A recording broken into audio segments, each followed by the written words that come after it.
Hey everybody, it is Kellen Nitro for Nitromaniac TV's Wrestling Unlimited coming at you out of the past and into the present here. The past couple of videos in the Nitro Stake series have been a look at the Battle of Thanksgiving 1987, and we're just on the verge of getting to part 3, which is the very first Survivor Series. Well, the current iteration of Survivor Series took place on November 22nd, 2020, live from the Thunderdome in Orlando, Florida, and spread out and broadcasted out to the millions upon millions of people in the WWE universe.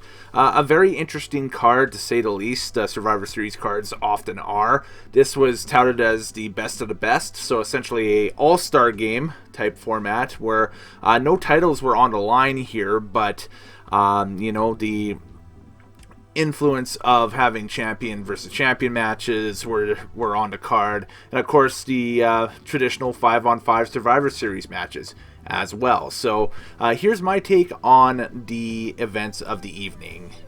Feel free to throw yours below. We're going to start with the pre-show. We've seen a really awesome farewell package for The Undertaker with Metallica's track from their most recent album, Now We're Dead. Ahead of the final farewell tonight, which we found out was closing the show as the show kind of went on and was going. Paul Heyman dropping puns in the pre-show interview. Reignings when talking about the reigning and defending Universal Champion, but he's not defending on this card. I don't think he said defending, but anyway, still he's got the puns. And more 24/7 BS with the Gobbledygooker also celebrating his 30th anniversary of debut as he emerged from his egg at the 1990 Survivor Series from R-Truth. He lost a foot when running away from Truth and Tozawa. So he's a one-footed gooker now at this point. Hooray. Then time for some seriousness on the pre-show, the Interbrand Battle Royal. Basically, let's take up everybody on the mid-card who doesn't have a spot in any of the Survivor Series matches or what have you, and let's throw them into a massive Battle Royal, and the winner gets nothing but notoriety. There's no title shot, there's no nothing on the line here.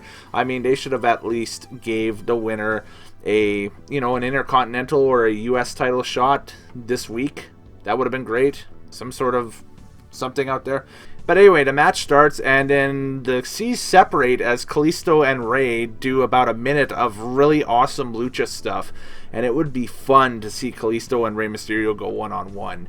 Hopefully one day, before Rey retires, he gets that match with Kalisto, because I think that could be something fairly entertaining that the fans and the public would like, for sure. The final four in this Battle Royal ended up coming down to Dom Mysterio, The Miz, Jeff Hardy, and Chad Gable. Well, Gable quickly dispatches Hardy, and Dominic dropkicks Miz out of the ring, but Miz slides back in under the bottom rope, but then gets dropkicked to the outside under the same bottom rope. So he didn't physically go over the top, he just got dropkicked to the outside of the ring, so he was still in. That left Gable and Dominic one-on-one, and Dom, throughout this entire match, is just kind of moving gingerly. Dominic was kind of moving a little slow on these lead-ups towards the 619 a little bit, not full-on sprinting, so I almost wonder if he's nursing an injury or something. But he hits a 619 and eliminates Chad Gable. Miz then re-enters and eliminates Dominic Mysterio, and The Miz, Mr. Money in the Bank, wins the Interbrand Battle Royal, which was for absolutely nothing at all. Just more heel heat, I guess, for tomorrow night on Raw. So if we're keeping a scoreboard, Raw is up 1-0 on SmackDown Live. Up next was the traditional 5v5 traditional Survivor Series match. AJ Styles with Omos. That's the name of the 7-foot-tall bodyguard that's been following around AJ. It's been revealed tonight that his name is Omos.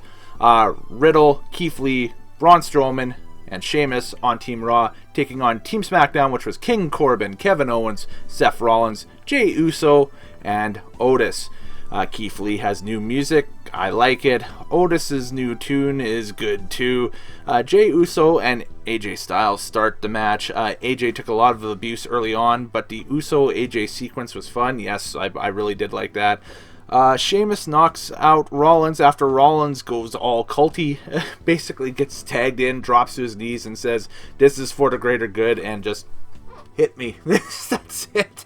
And Sheamus is like, "Well, okay, mate," and bam, nails him. A weird exchange. We'll find out more about that on Friday on SmackDown. I think that probably it's a heel leader now looking at he's the fact that his disciple is no more, and the people who have followed him are no more. They've all kind of branched off and done their own thing. So Otis and Lee go one-on-one. I put a thumbs up beside that in the notes. I really like that. I'd really like to see that going forward. I think that would be a lot of fun as well. Kevin Owens with stunners for everyone, but Styles hits Owens with a phenomenal forearm, and nets the 1-2 and Raw gets a 5v3 lead. Riddle gets sweet revenge, getting the pin on Corbin from last year. Does kind of a spiral tap type maneuver off the top rope for the 1-2 on Corbin. If you remember last year, Corbin got the pinfall on Riddle, knocking him out of the 5v5 elimination match from last year's Survivor Series, which was so good. And it's a 5v2 lead for Raw at this point. Another Haas fight between Strowman and Otis.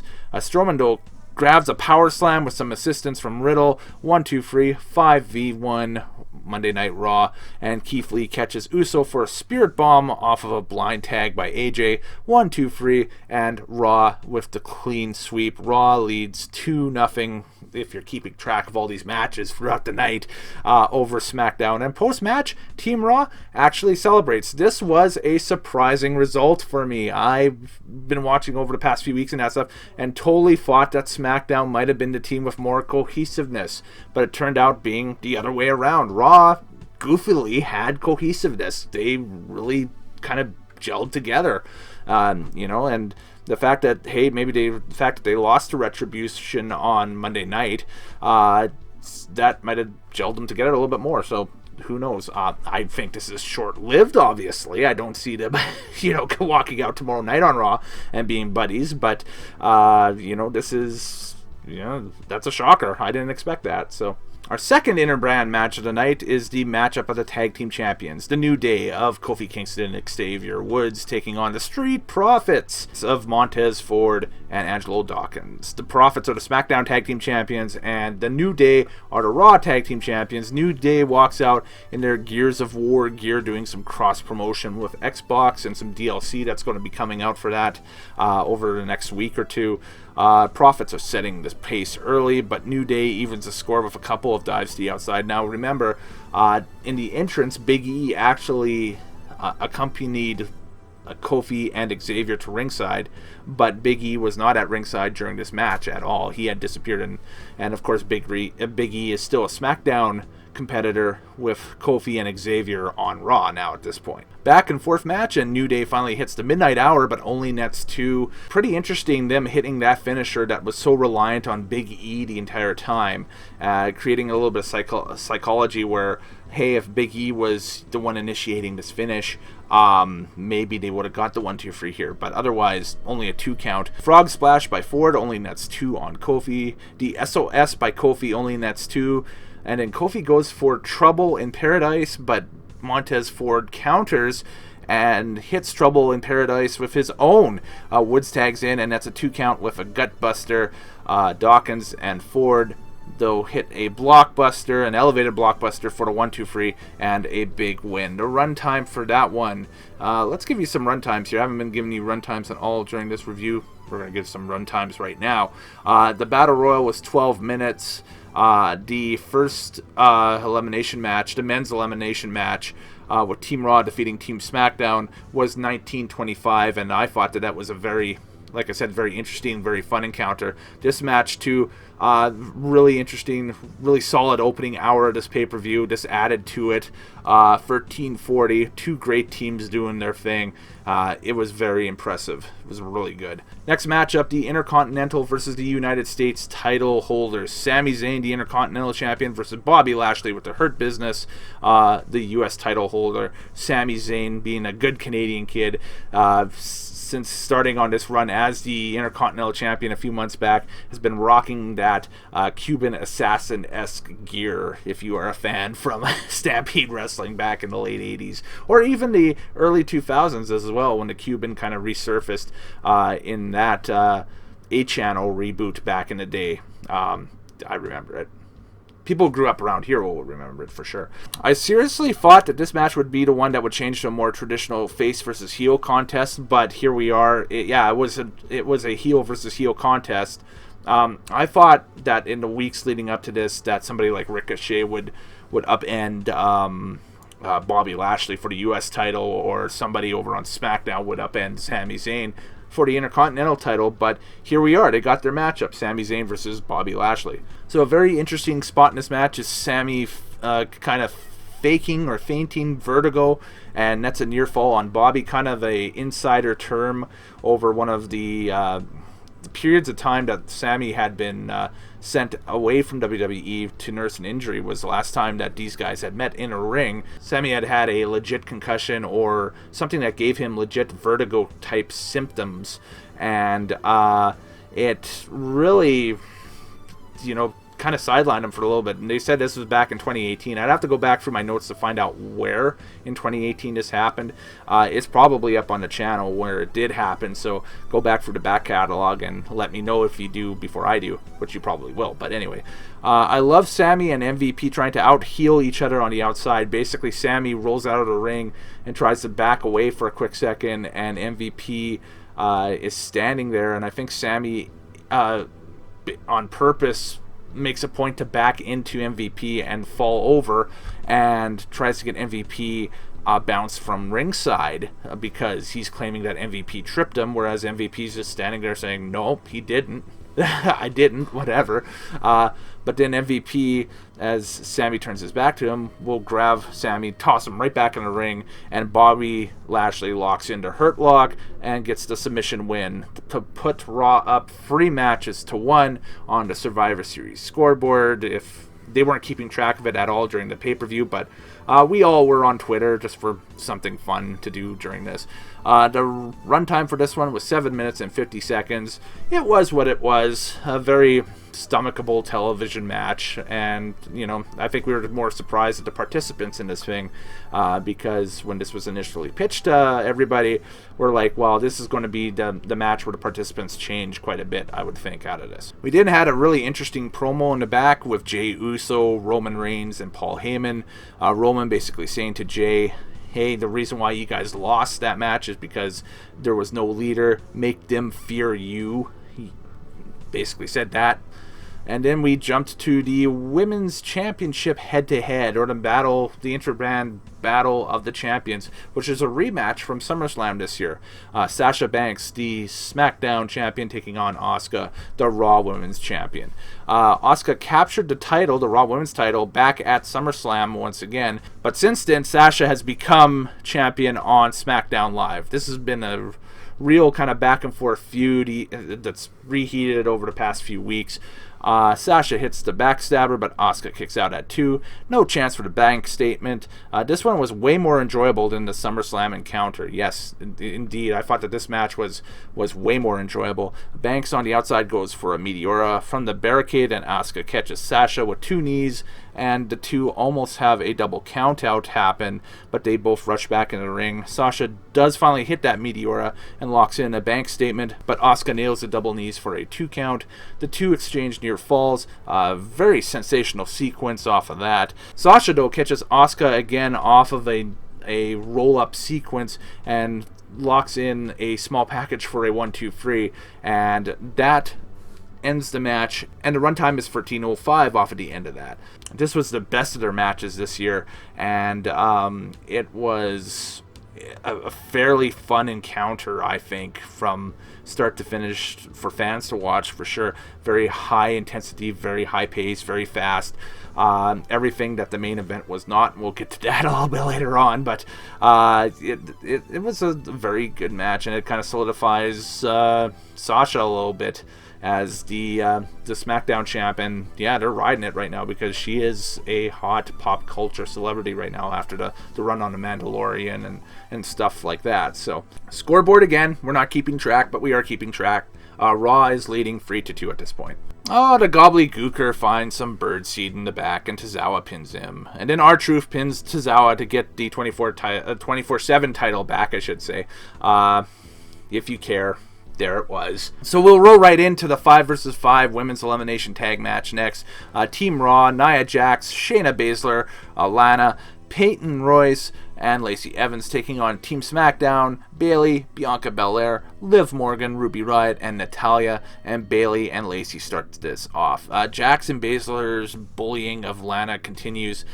They banish Lana to the ring steps after her sequence in the ring with Natty, which was actually fairly entertaining, but effectively making it a 5-on-4, but Lana's still in the match at that point. Superplex by Royce on Bayley, wipes out most of the field on the outside. Royce then hits the Deja Vu on Bayley for the 1-2-3. That was a bit of a shocker. Yes, the former SmackDown Women's Champion, the longest reigning SmackDown Women's Champion, Bayley gets upended by Peyton Royce, and Raw goes up 5-4. So quite, I think a push might be coming from Miss Royce off of this one. Natty then locks in the sharpshooter on Peyton, and it's 4 vs. 4 as Peyton taps out almost immediately right after, but still a great showing.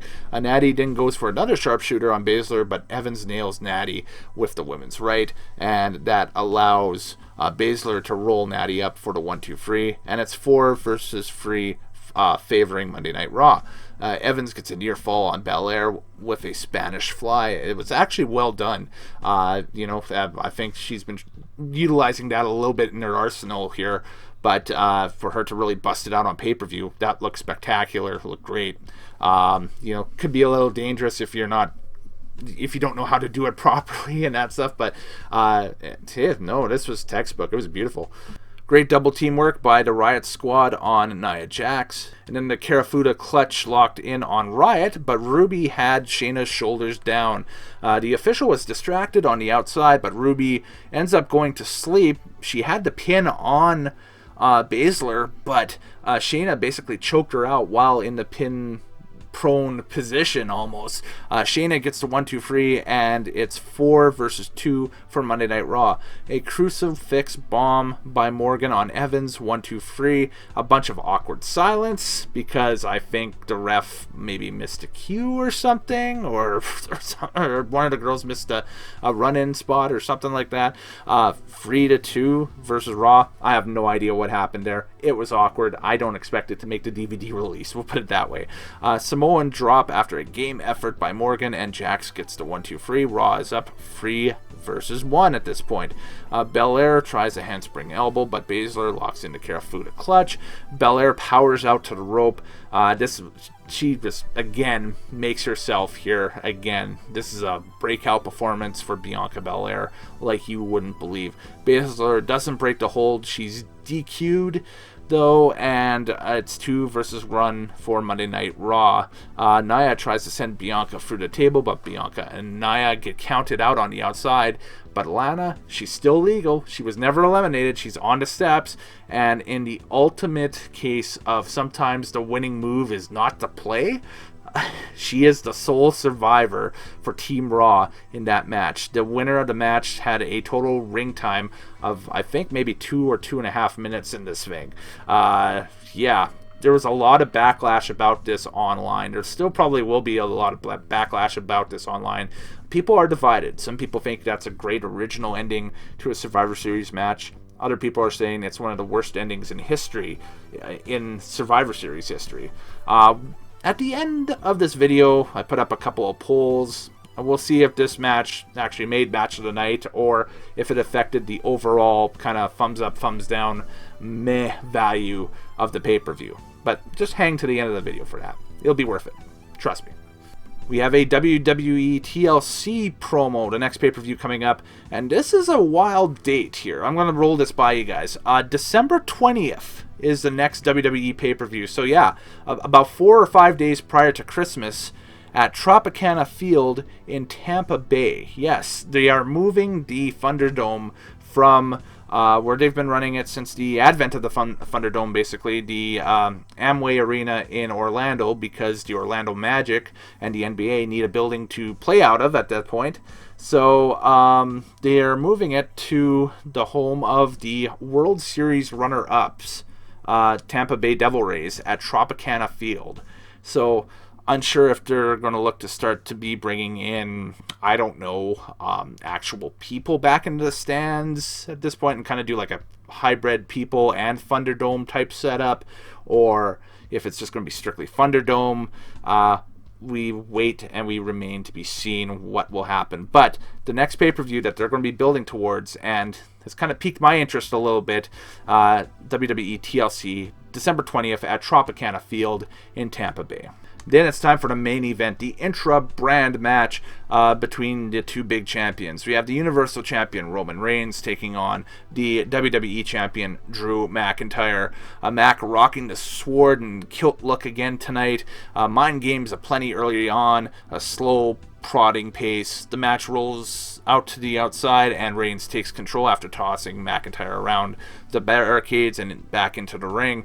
Very old school 80s and 90s heavyweight pacing to start this encounter off, and the first 10 minutes or so.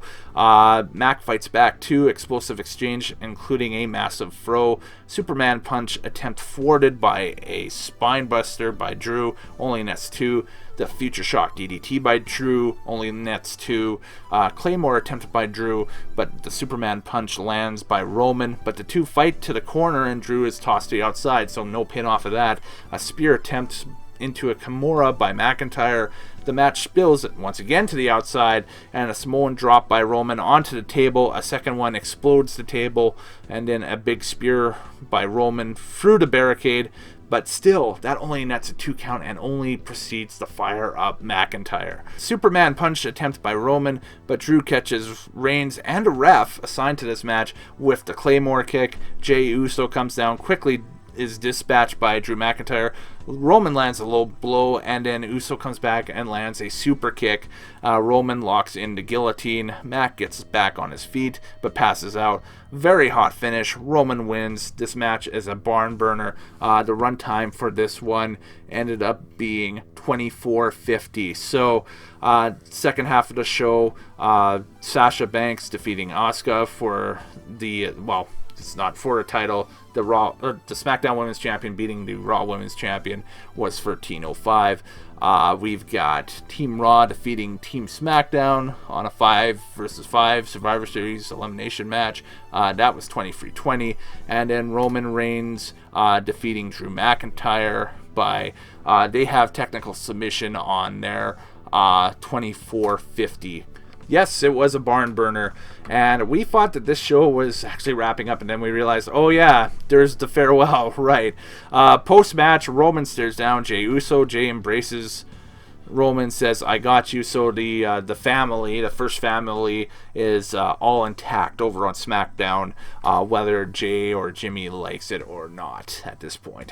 The Undertaker farewell was the final thing that we saw on the card, and much like the Jushin Thunder Liger farewell from earlier this year at New Japan Wrestle Kingdom and New Year's Dash the night after, there were a lot of dignitaries, a lot of legends coming back to say their farewell in the ring, and this is where this thing started with the likes of Shane McMahon, Big Show, JBL, Jeff Hardy, Mick Foley, The Godfather, some surprising names here too, Henry and Phineas Godwin, Savio Vega, Rikishi, Kevin Nash, Booker T, HBK, Ric Flair, Triple H, and Kane. They all hit the ring.